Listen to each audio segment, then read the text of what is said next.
Hampir dipastikan semua orang pasti pernah merasakan yang namanya menguap. Menguap terjadi saat kamu mengantuk, entah dikarenakan karena memang sudah saatnya tidur atau ketika kamu kurang tidur. Bisa juga disebabkan karena kelelahan, stres, sedang bosan, atau bahkan gangguan tidur. Pertanyaannya, kenapa harus menguap dan sebenarnya apa tujuannya?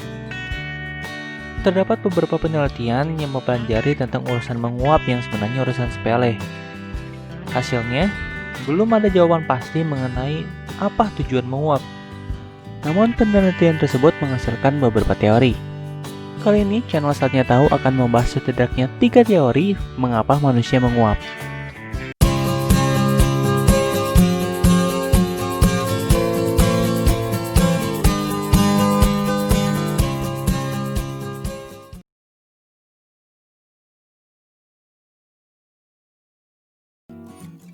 Teori pertama mengatakan bahwa menguap terjadi agar kamu tetap terjaga saat mengantuk.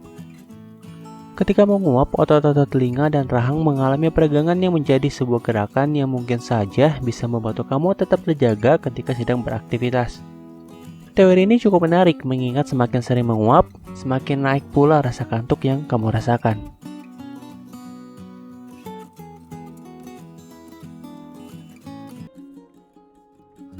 Ketika menguap, kamu melakukan peregangan rahang yang sangat kuat sehingga bisa meningkatkan aliran darah pada leher, wajah, dan kepala.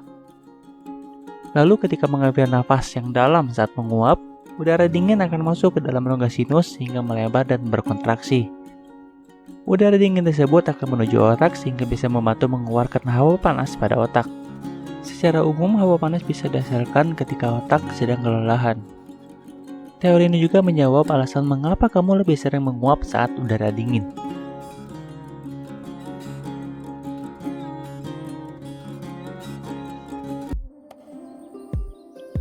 Walaupun sangat tidak umum, jika menguap terjadi secara berlebihan, bisa menjadi sebuah pertanda bahwa kamu memiliki penyakit tertentu, seperti tumor otak, stroke, epilepsi, penyakit sistem kekebalan tubuh, gagal hati, dan atau mudah pingsan. Untuk itu, jika kamu merasa kamu menguap terlalu berlebihan, segera konsultasikan ke dokter.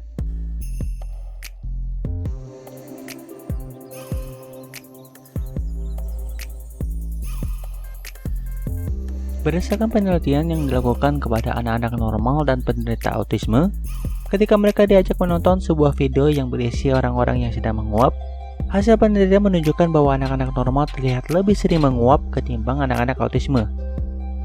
Hal ini dianggap wajar karena anak-anak autisme memiliki gangguan yang mempengaruhi interaksi sosial, termasuk kemampuan berempati kepada orang lain. Ini menguatkan teori bahwa menguap bersifat menular sebagai rasa empati kepada orang lain. Bisa dikatakan semakin mudah orang tertular menguap, maka makin baik pula kemampuan mereka berempati. Namun tentu saja tidak bisa dikatakan orang yang tidak ikut tertular tidak memiliki rasa empati. Bicara soal menular, apakah kamu ikut menguap saat menonton video ini?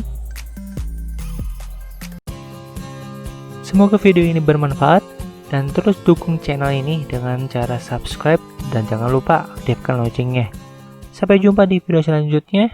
Saatnya tahu, saatnya kamu tahu.